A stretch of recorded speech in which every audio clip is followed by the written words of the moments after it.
Hi everyone, today we are going to talk about our last two works in the unit in Post-Impressionism. So this is more than a fleeting moment. If you remember, Impressionism was all about that moment. And Post-Impression, it wants to do something a little bit deeper. So they're rejecting different things like realism that comes before in terms of coming up with a deeper exploration that involves more abstraction, more of like the emotional reaction to the world. So two studies or two styles come from that. There's more of the formal study of abstraction, more scientific. Cézanne will cover in the 20th century. He's a great example of that. And Seurat is not on our list, but I'll show you some things related to him. But our two today are focusing on the emotion. So how can I look at landscape? How can I look at the study of figure and express more through my choice in color, through my choice in the way that I apply my paint? I also put on this screen avant-garde. If you're not really familiar with this term, it comes from the avant-garde refers to like the lead in like military. It's the ones that are setting the pace at the front. They're the ones that are making the decisions and really shifting everything that follows. So avant-garde and modern art, they're not specifically associated with one ism, but instead they're all of the artists as they're breaking ground and innovating from what came before. So avant-garde is really great to talk about in terms of each of the isms at its time is avant-garde, is pushing the boundaries, specifically when we get into modernism after the birth of photography. So it's just a great term for you to know. All right, if you're not really familiar with these, I'd take a picture. But we've talked about the elements and the principles. They become increasingly important as artists are experimenting and playing with how to abstract, how to be symbolic with my choices to say something different than what a photograph says. All right, we're going to start with Starry Night. So it's a post-impressionist piece. Van Gogh is a very interesting character. I'm sure you're all very familiar with this painting in a general sense. The way that he applies his paint, this kind of like visceral or like aggressive, emotional way that he's depicting stars in the sky at night. And even the plant or the tree element that we're seeing, even the hills, they all have this vibrancy and this like little bit of rhythmic repetition because of the way he applies his paint. You might know things about Vincent van Gogh, like he committed suicide, he cut off his own ear. There's a lot of stories associated with him, which were all true, which stem from mental illness. Okay, as far as form and style, he's post-impressionist, so it's more than a fleeting moment. This is not an accurate look at what the sky looks like at night. Instead, it's the way it makes him feel. It's the vastness of the universe and how you're sitting in front of it and how it pushes you to experience and feel. He's showing his inside interpretation of it. Some people also thought that because of how crazy or sick he was, that he might have actually been seeing some of these like halos of color emanating from lights. So he's a big fan of neglecting a focus on basic elements of painting and instead focusing on like how can I best apply the pigment to get you to feel. So line, shape, and color become really important. He's also using thick paint, as you can see here, to really express more and to show that vibrancy. Okay, as far as the piece in general, functionally it's showing his inner emotions or feelings related to the vastness of the universe. This is based on a view that he had, so it was something that he was looking at, but he made it his own, really, stylized it quite a bit. And he was really concerned during his lifetime about practicing being an artist. That was really his focus. I want to be the best artist that I can be, and I want to make a splash out there in the world. So he was constantly studying and painting to try to get to that point. You could talk about him as challenging what came before, but he was a little more removed than a lot of other artists from that like connected art world. Remember, we talked about all the Impressionists hang together. He was a little bit more removed, more remote, working on his own because of the illnesses that he suffered from. Content-wise, there's a church steeple in here, so some art historians have said that this might be a reference to his conflicted views on religion. His father was heavily involved in the church. I think he led a church. And throughout his life, Vincent went from completely not believing in a God to very, very devout and Christian. And so some of those conflicts might be something that he's exploring here. And this view is roughly something that was seen from his window from the asylum that he chose to live in while he was really sick. Okay, contextually, he did not have any success during his lifetime. He only sold one work, and about 5 years after that committed suicide. So he did not work for a long period of time, but his life was just painting. So we do have a lot of Van Goghs out there because he was so prolific. He's seriously mentally ill throughout his lifetime, sometimes being more like manic, and then other times being more in control. But he does commit himself into this asylum during one of his mental spells. And then when he's released, eventually he does commit suicide. So he goes through quite a bit. His brother Theo, he's very close to, and his brother is the one that basically funds all of his painting, encourages him to continue. And if you want to know more about it, this book is fantastic. And it's all of their letters, which we have between one another to kind of give context to their story about how Vincent's telling Theo all the good work he's doing and asking for more money. And it just really paints a beautiful picture of his story. So Vincent moves around a lot. He's trying to find a place he feels well. He ends up in the country a lot of the time because he says away from the cities, it makes him feel better. And he also, interestingly, lives for a short period of time with Gauguin, who we'll cover next.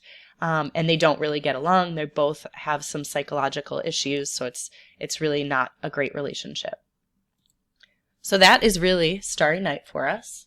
We're going to move on to Where Do We Come From, What Are We, and Where Are We Going by Paul Gauguin.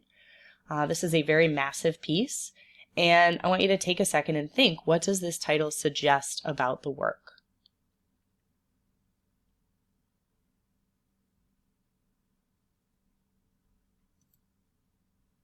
All right, so we have some close-ups here just to kind of show you his style. In a lot of ways, his style really references some of the things that come before, even though post-impressionism is something of a rejection of things that came before. He's definitely looking at things that come before. So for instance, we looked at Manet and we talked briefly about this luncheon on the grass. You can see elements of still life, you can see figures together, you can see other figures, landscape that doesn't always make sense. And there's a lot of similarity in his groupings, his ways that he's looking at the world. And I also see a lot of similarity if we think of Le Grand Odalisque, the way that we see this exoticism, this looking at cultures that are different than ours. He's doing the same here with all of these Tahitian women. And he's really criticized because of his view, his powerful place as a white man, a white European, coming to Tahiti and depicting all of the women and the people that he sees. There's a lot of discussion of him looking at and trying to focus on this concept of the noble savage, kind of like what we talked about when we looked at Tamate Wakimine. All right, formally. So stylistically, he was kind of against realism and impressionism, but even though he was against it, he's definitely influenced from it. If you think of Olympia with the flatness and the linear edges, he's definitely doing something similar. His style almost shifts too. If you look at the figures in the back, which have more modeling, versus some of the ones in the front, he's playing around with different styles. His colors too are a little bit jarring. They're not necessarily realistic with what he would see. So he's trying to evoke a feeling. And it's a little bit confusing as far as space. We don't understand the depth of exactly what's going on in there. He's playing around with styles. He also is somebody who's not trained as an artist formally, so that might be part of what we're seeing as well. The story or the content that we see, we're seeing a lot of nature from Tahiti, where he is living at the time and kind of getting his inspiration from. And he's really trying to show what he considers a primitive existence. We'll talk about that with context and what that means for the Europeans who would be the patrons or the ones purchasing these artworks. The story in the picture is read from right to left, so I'll show you the whole thing in a second. But we have a baby, which we see over here with some women, and then we have lots of women portrayed in the middle, And then on the other side, we have an older woman, so shown kind of in this darker shadow to show kind of a return to death. We also have a tropical landscape, so he's looking at the things around him. So if we look at the whole thing, we see over here kind of the beginning of life, mid of life, and then end of life. And that's something art historians have said is in this piece. In some ways, that's probably accurate, but it also is just him looking at primitive culture, in his opinion, exoticizing the things that he's seeing for a European audience. All right, so contextually, I split it into some of the broad happenings and also him personally. So he was living in Europe as a painter and had a psychological crisis. He was not selling any work. He was not formally trained, and he was living with Van Gogh for a bit. And he ends up all of a sudden kind of deserting his wife and his family and moving from France to Tahiti, leaves everything behind of his material European culture to hopefully connect with nature is his idea. But he also, while there, begins painting the people around him and using them as his point of inspiration. In some ways, I think he's highlighting them in what he sees as a positive lens, but there's also this imperialist like undertone, this like position of power he's placing himself in. His art dealer is back in Europe, and so he's able to send these works to his dealer, who would then sell them to his European audience, and he gets a lot of fame that way. On a more broad scale, things that are impacting his work, this imperialism, conquest, the fact that there are Europeans moving into these more indigenous cultures in the Pacific region and many other places, and utilizing that position of power to exoticize and send this fantasy to the Europeans where the pieces are displayed. This is once again avant-garde. Post-Impressionism is about pushing beyond what has come before. The controversy over him, he was looking at different races, he was looking at different women, and in some ways really sexualizing them. This is another really important work of his, and it's unknown if this is a woman that he had sexual relationships with, but because of the position that she's in, we definitely can make assumption there are some undertones here. And there's this fantasy that he's kind of promoting and sending back to Europe. So because of his position, it's definitely something that he's been challenged on, whether he should be highlighted as one of the major artists of his period or not. Okay, functionally, he's showing in this piece cycles of life and humanity through all of the different women and portrayals. He's trying to answer the questions in the titles, which are huge, vast questions. He's trying to educate Europeans about Tahitian life through his own lens, showing how exotic life is, and challenging art that came before.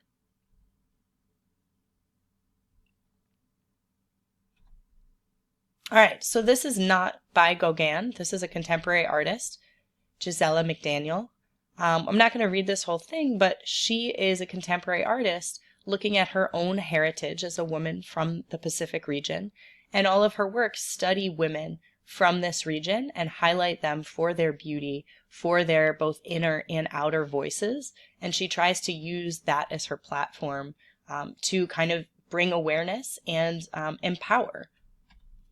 So one of the things that I think has contributed to her really gaining ground and why I wanted to share about her is she is directly using Gauguin as an inspiration in her work, kind of a negative inspiration.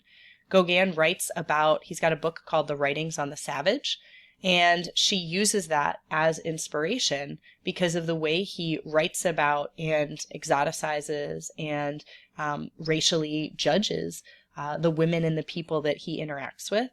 And so she says her work, she's hoping that it will reclaim the colors, the ways that he's looking at women from this Pacific region.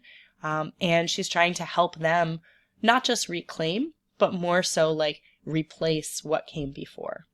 So she's just a really interesting artist if you want to learn a little bit more. Okay, just to kind of recap the two pieces that we didn't talk about with homework. You looked at this Mary Cassatt work. She is studying Japanese woodblock prints, which are in museums in Paris for the first time, or first time in such a monumental scale. Just like many artists, they are obsessed with Japanese culture, they are collecting on their own, and she is one of those. She's using that, so she's employing Japanese style and traditions, and then using them in her European context as a woman. So she's using this genre of ukiyo subjects where she's looking at prints of this style, so often in the home, often with this like raised viewpoint, and also looking at like women getting ready kind of in these intimate settings with a lot of patterning and detail, and she's using that and then putting it into her own context. One of the things the article mentioned is how the figure plays just as much of a role as the background and the composition. So the piece is as much about line and shape as it is about the woman, as it is about the background and foreground. So she's using a woman getting ready as her muse, but it's not any more important than the things going on around her. Okay, and the other one that you talked about was the scream. So this is post-impressionist and also referred to as symbolist. Symbolism is like a style within post-impressionism, but basically using color, shape, line in this imaginative way, creating your own symbols, trying to express feeling. At the time of its creation, unconscious experience is being studied by people like Freud. Psychoanalysts are really looking at people and human behavior, and people in general are talking about this. And so this could have been a really big inspiration for Munch. Also synesthesia, so the union of senses, right? There's a feeling here that you're getting from the way that he's showing the picture, but it should also make you think of the sound. It should make you like feel this environment. And he talks about this experience in his diary. All right, with the time we have left, I want you to focus on studying with a partner at a table or individually, whichever you prefer. But how I would suggest studying is to use your Enduring Understanding sheet where we wrote out all those isms. Make sure you have a clear picture of each of them, and if you need to go back to the previous PowerPoints or do your own search, you could do that. But make sure you have information related to context for each, what's happening that influences the ism, and also visual characteristics of it. Once you feel like you've got that, go through our whole list of works. You could either do it on your note pages, or behind that Enduring Understanding sheet, there's a list of IDs and pictures in black and white. And I want you to write or connect which ones connect to which isms and why. What are the things you see in that picture that helps connect it with an ism? Do not forget the Enlightenment and the birth of the photo. Those are not on your ism sheets, but they are also things that impact works. So I think it's good if you can recap what we learned in regards to the Enlightenment, which works apply, and same with birth of photography. Okay, for studying, I know I'm not there, I'm so sorry, but if you'd like to come in Flex tomorrow, we can have a study group.